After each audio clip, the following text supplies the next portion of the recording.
भाजप-प्रणित NDA सोबत जाण्यासाठी पवारांच्या राष्ट्रवादीत हालचाली. जयंत पाटलांच्या नेतृत्वात झालेल्या बैठकीत 9 आमदारांचा एनडीए सोबत जाण्याचा कल. सूत्रांची माहिती. शरद पवार अंतिम निर्णय घेणार. उपमुख्यमंत्री शिंदे आज दिल्ली दौऱ्यावर. केंद्रीय मंत्रिमंडळ विस्ताराच्या चर्चेमुळे या दौऱ्याला महत्त्व. एनडीएच्या काही वरिष्ठ नेत्यांच्या भेटी घेण्याची शक्यता. ऑपरेशन टायगरच्या यशानंतर शिंदेंचा पहिलाच दिल्ली दौरा. सुनेत्रा पवारांच्या पक्षातील राष्ट्रीय अध्यक्षपदाला पक्षातूनच आव्हान. पक्षाचे राष्ट्रीय सचिव सच्चिदानंद सिंह यांनी वकिलामार्फत नोटीस पाठवली. पुन्हा निवडणूक घेण्यासह कार्यकारिणीची यादी रद्द करण्याची मागणी. नोटीसबाबत पक्षातील वरिष्ठ नेतृत्वाकडून शोध घेतला जाईल. मुख्यमंत्री आमच्या पक्षाचा व्हावा ही इच्छा. सुनेत्रा पवार कधीतरी राज्याचा मुख्यमंत्री नक्की होतील. मुख्यमंत्री होण्यासाठी लागणारं गणित आम्ही पूर्ण करू. अनिल पाटलांचं सूचक वक्तव्य.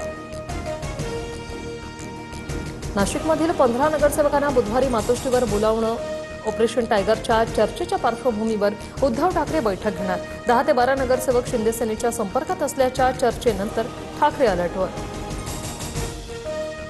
पिंपरीच्या मोशी कचरा डेपो दुर्घटनेप्रकरणी उच्चस्तरीय चौकशी समिती स्थापन.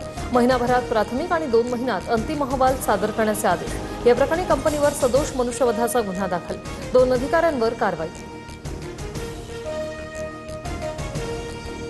भंडारा शहराचा पाणीपुरवठा आज आणि उद्या पूर्णपणे बंद. जलशुद्धीकरण केंद्राच्या साफसफाईमुळे प्रशासनाचा निर्णय. पाणी जपून वापरण्याचं नागरिकांना आवाहन.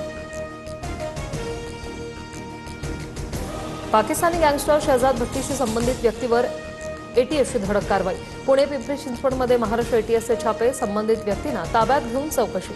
सोशल मीडियावरून तरुणांशी संपर्क साधल्याचा आरोप. धाराशिवच्या भूममधील दूध भेसळ प्रकरणात धक्कादायक खुलासा. 6 महिन्यात 23,04,70,000 लिटर भेसळयुक्त दुधाची विक्री झाल्याचा संशय.